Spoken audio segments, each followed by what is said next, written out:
if we're saying that being in a relationship is a form of attachment, yes, we're viewing it as that. But if we look, for me, I look at like relationships, not just romantic relationships, but just relationships in general, as we come into each other's lives for a reason, a season, or a lifetime. So like you may really fall, well, have this deep connection with someone so powerful for a short amount of time. And there's something in there. If you have awareness, there's something in there for each of you to take from each other to continue on in your own journeys.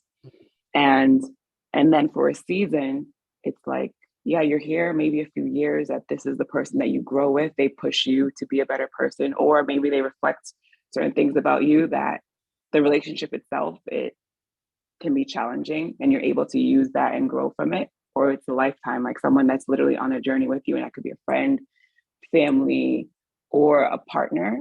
But I think the idea of freedom in a relationship is like,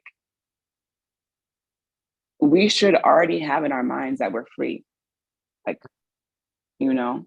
And sometimes when we get into a relationship, we're thinking like, oh, I owe this person my committed self or whatever to not necessarily be free. But I don't see that as a relationship then. I see that as an attachment. I see that as like an expectation that you have to just do this rather than just know I have the freedom to choose and I'm choosing to be here because this allows for me to like continue my journey with ease and peace and whatever it is. Like I'm choosing to be here. And if that person feels like this is someone I want to be with in this time, during this space, in this environment, but then they go on in their journey and they experience someone else that they have an attraction to, they still have the freedom to do as they choose with an open communication. But if there is no freedom there, then like that's where I see it as an attachment. Does that make sense? Yeah, that makes sense. I love that. Yeah, yeah, it makes sense. I mean, I think it's all perspective and what people are comfortable with, um, and their love.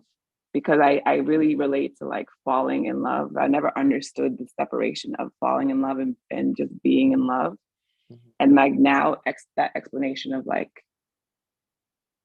if you're falling, like you're in a dream, like you're laying down, right? You're not awake anymore. So if you love someone, if you truly love someone, you're present to the love that you have for them is also a reflection of the love that you have for yourself. And you're awake, you're aware of what you feel for this person, knowing that at any moment